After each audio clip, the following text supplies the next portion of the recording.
Okay, I'm just going to run quickly through what Resolume Arena 6 does. It's kind of easy to call it a VJ software program. It's actually a bit more sophisticated probably than it needs to be. For VJs, it does a lot of stuff that I'm not even using right now with video capture and everything else. But anyway, I just wanted to show you that I'm using an Akai APC40 Mark II, which is as standard as it gets. These things are a few $100 new. I got this one for $170 on eBay. I already have another one, but and I'll just show you what it did. I mapped it very much the way one might map Ableton Live, if you've ever done that. You can see this master fader is just going to bring me from black to signal. This is all programmed to my liking. You can see in the lower left of the screen, that's what the Resolume control window looks like. I'm not going to go into any real detail on that, except to say that just like Ableton, I can flip through all of my different content. I have this weird transition set right now, but you get the idea. And that stuff's all just loaded and ready to go. This particular one, I have this knob here programmed to cycle through all the different hues. There's a million little choices I could have made there, but I just simply assigned it to a knob to keep it simple. Again, I'll go back. You can play entire rows if you want to and have them superimposed on top of each other. Here's just a video of pills dissolving in water that's cool looking.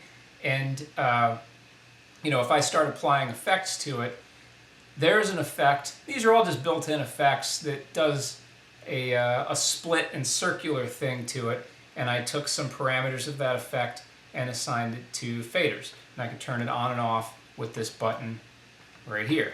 Take another effect. This is called a stingy sphere, where I can make it rotate around and do some interesting things. There's actually some better looking ones than this. Maybe we'll go to something more like that. There you go. And of course I can turn the effect on and off. I can also turn it inside out. There's a couple of neat things you can do like that. So let's kill that one too. And there's another cool effect that, whatever. I could do this all day. Where it gets interesting though is if you do take something like, maybe the globs like we were looking at before, and change the color however you want. I can also take one of these effects, and I'm going to start playing some music right now. And you can see I've assigned the music to trigger the rotation on that effect. That's called an external FFT. So again, it's not perfect. I only spent a second to get this to do it, but I can be controlling a couple parameters with the knobs and faders on the APC, but I can also have audio handle literally any of the parameters I wish.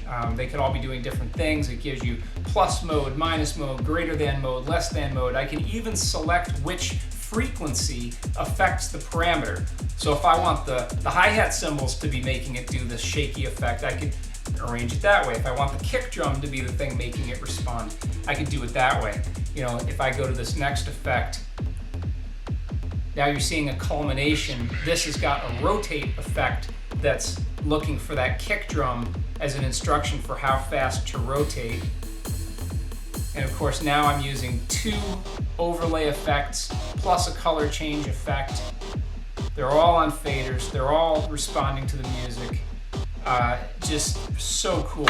Now I've also got a crossfader here, so I can go between that and another video feed that I have running on a separate layer, so I can go back and forth between them, pretty much immediately. Just some interesting, overlay possibilities when you've got them both going at once. And of course, I can now go and start putting effects on that under feed too. I have this kaleidoscope effect, so you can go like, completely nuts with this if you want to. Changing colors and pulling up different videos, and I'm astounded by the power of this.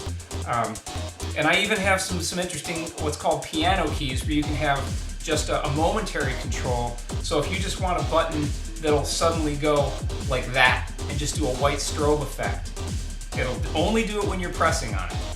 If I want that same effect, except I wanted a lower frequency with a pink strobe, I've assigned that to a different key. I can also do them both at once. Just so cool. Every transition, every cascade effect, they're all completely controllable. And you know, you can just go way out in the weeds with this, to a point where like there, you see it kind of just looks muddy because I've now overdone it. But I can turn all that stuff off and be right back where I started, you know, in a moment's notice. Fire up a different effect, and you know, I'm just so amazed by how quickly I learned it too, because it's very intuitive. Take it one step further here before I hit stop. I can network sync this against an Ableton Live session, meaning if I'm using my audio live rig and I want to grab BPM that I'm using with my music that I can set with an Ableton controller, this will pick that up over the network and respond and make all of my BPM driven effects correspond with whatever I'm doing on my Ableton rig, no matter what BPM that is, because of course that changes during my set. And this is just going to lock to it. And the setup is just, there's nothing to it. You just click the button and it's done. Really impressive.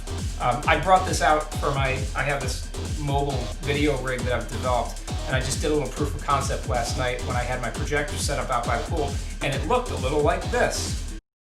This was just a proof of concept. I kind of took advantage of the fact that the projector was already set up, and that's the mobile rig I was talking about that I've kind of been developing. Normally right there is where my live audio stuff would go, but I just simplified it so I could just test the APC with a Hudley cam and a Logitech cam. And then on the other side I had a mounted Minray PTZ cam and an Optoma projector, and I have everything, you know, tethered together with capture gear. The thing I didn't even really talk about is the incredibly powerful output mapping capabilities. I was just using one projector, but if you had multiple projectors, edge blended, overlaid, or if you had LED screens, Resolume actually lets you literally look at a snapshot of the stage or a CAD drawing or whatever and create slices of your content to either make them one big continuous piece or to have completely autonomous content go out to different parts of that LED wall or however you get it set up. So what I'm doing is actually really simple. I had to create some slices just so I had a cue window on that display behind me, plus the output to the projector. But I mean, you could go way further than that. And it's got siphon support too. So if you want to run it inter-application within the same computer, that's supported too. In fact, in this example, I was running it into OBS using siphon all on the same PC, totally self-contained. So anyway, when I do my next live stream, that's what's going to be going on, except I'm going to have my music rig and some guitars and my theremin and things like that out there, and then the video is going to be controlled by this, but I'm going to set it so everything's pretty much automatic. I'm just going to hit a button for each song, and all that stuff is going to respond automatically because I'm going to have it set that way. And it should be, you know, there's all of my content, my video stuff. So I should be able to set it all to automate so that I just have to hit a button and let it run during that song and then advance to the next one when I'm done. That's the plan anyway. I've just been collecting content, you know, left and right. Anything neat on YouTube, I'm pretty much grabbing. And I'm going to produce some stuff too. But anyway, that's Arena 6 from Resolume with an Akai APC40 Mark II controller. I won't go into detail about all the cameras and screens and projectors and stuff I was using out by the pool, but enough people asked me about this already that I figured I better just make a video and show you how it works. Hope that helps.